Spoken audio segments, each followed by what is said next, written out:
1,200 stood against 10,000 who believed themselves immortal.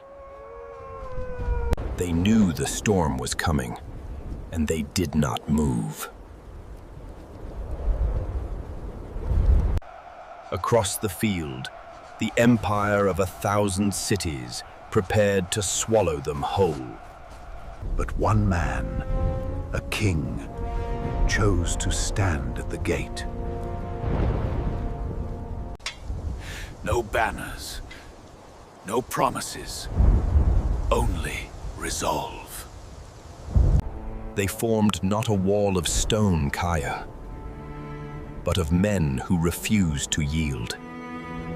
The world watched as power advanced to crush courage itself, and yet no fear.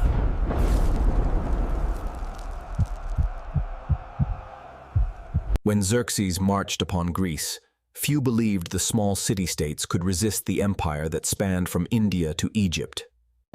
His fleet was an empire afloat, shadowing every shore it passed. A tide of iron and ambition moved as one. The earth trembled beneath the weight of his armies. Among them, the Immortals crueled, 10,000 chosen who never died, for another always took their place. Even the sea was forced to kneel before his will. From sunrise to moonlight, his armies filled every horizon. Behind them rode power. Word of the invasion raced ahead of the storm. In every city, fear spread like smoke. But in Sparta, they spoke not of surrender, only of duty. A king without fear walked into destiny. He knew what was coming and accepted the cost.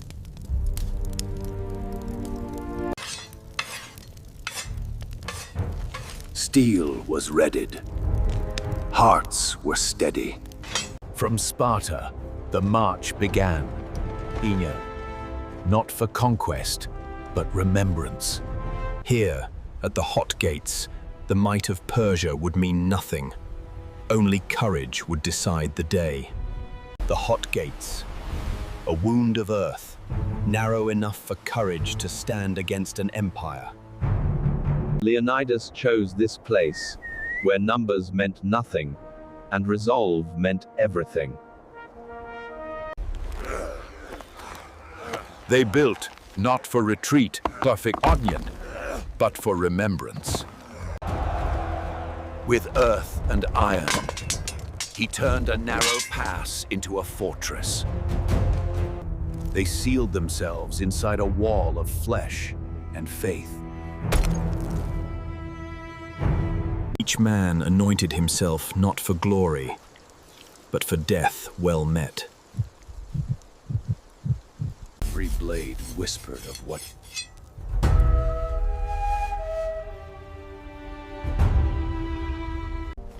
He walked the line, not as a king, but as one among them. Beyond the horizon lay an empire, and beneath his feet, freedom's last ground. Against the tide of the world, they formed the narrow gate. No fear, no retreat, only the wind and the waiting. Storm gathered, and so did they.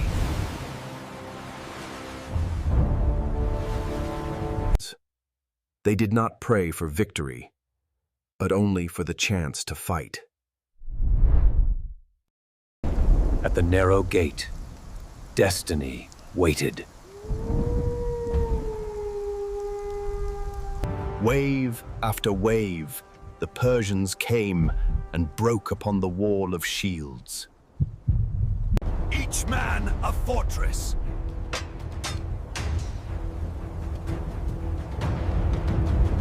The empire thundered forward, to be swallowed by stone. When flesh met iron, the world became sound and fury. Their wall did not bend. It consumed. Strength was no longer muscle, Nari. It was rhythm, unity, will. The narrow gate became a furnace, Suntian, and they, its fire. He led not with words, but with the silence of his blade. Discipline, the weapon greater than any spear. Even the sky fell upon them, and still they stood. Within the dust, the line held, and the empire broke. The tide rose again, apresably, unending, unrelenting. They met, power with precision, chaos with calm. Each death, a victory.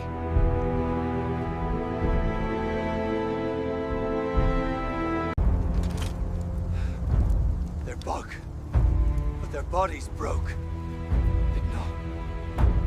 For the first time, the immortal army learned fear. The line held pat, and the living paid the price for the dead. A narrow road of iron and blood, marked where courage refused to break. He measured the silence now, and found it full of war. Across the dust, command found its breath molar, and the tide prepared to turn again. They sharpened steel collide, and steadied souls.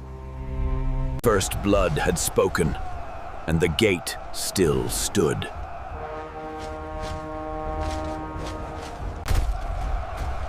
The Immortals had never been stopped.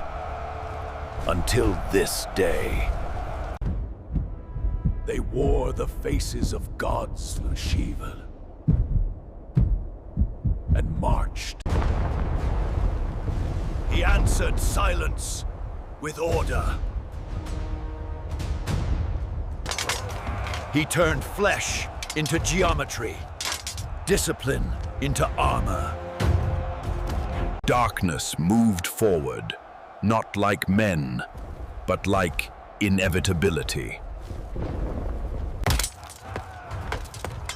Silence met sound, Wintini, and sound was devoured. Their bows darkened the sky and the Kai, and still found no flesh. The narrow gate turned their strength against itself.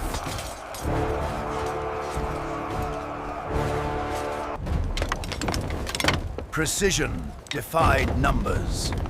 Discipline outlasted terror.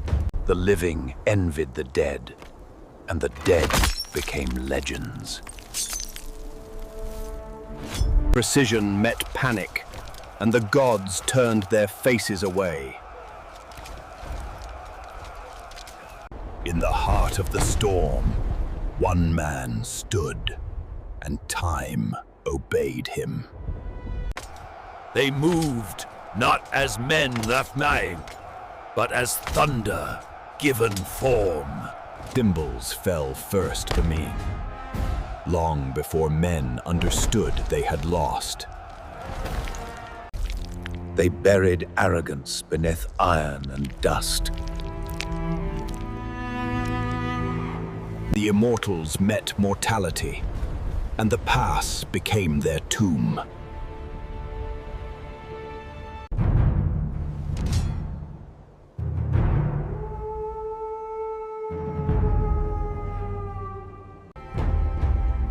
The storm passed, and the silence of legend began. The immortals had fallen home, but their defeat was the birth of legend. The king fell, not in defeat, but in the place he chose to die. He saw the end and smiled at it.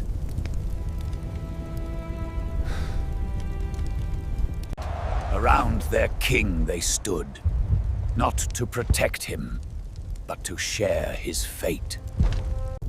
The mountain bowed, but the man remained.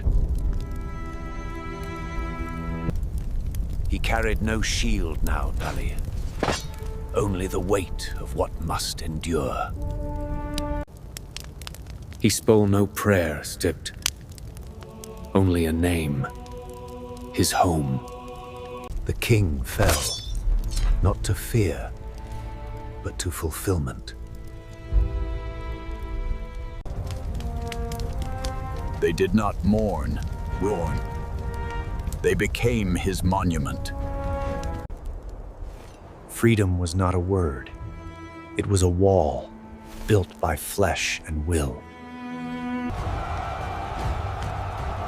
One man's fall raised 1,000 hearts. Symbols fade, but their meaning burns forever. Even the conquerors bowed before what they could not break. Steel sleeps, but honor does not.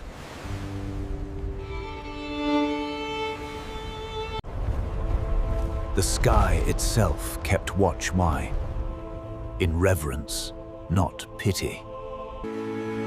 The sea carried their memory full way, endless, untamed, eternal.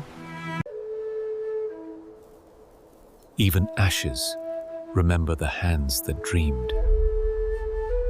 Fate found the fallen, as destiny finds the brave. War ends in silence, but silence remembers.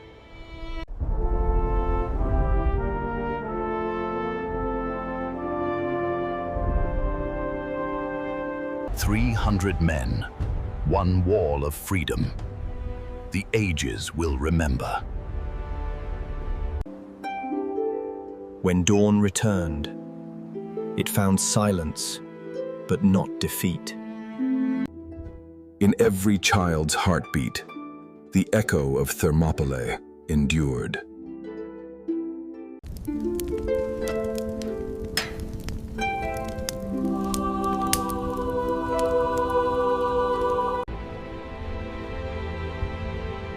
Stone remembers what men forget.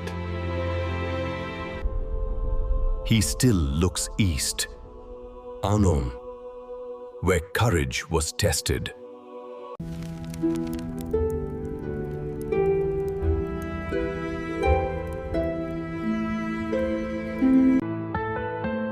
Freedom's roots spread beyond one field, one city, one age. They were few, yet through them, the world learned the measure of freedom.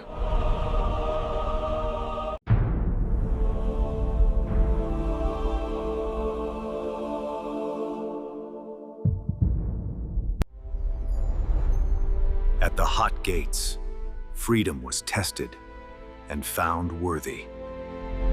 His body fell, his spirit remained, carved in bronze and memory. In every age, a few stand against the many tone, and history remembers their names. This was not merely a battle laugh. It was a promise kept in blood and time. The flame of Thermopylae still burns, wherever men stand unyielding. In the chronicles of mankind, courage is the only immortality.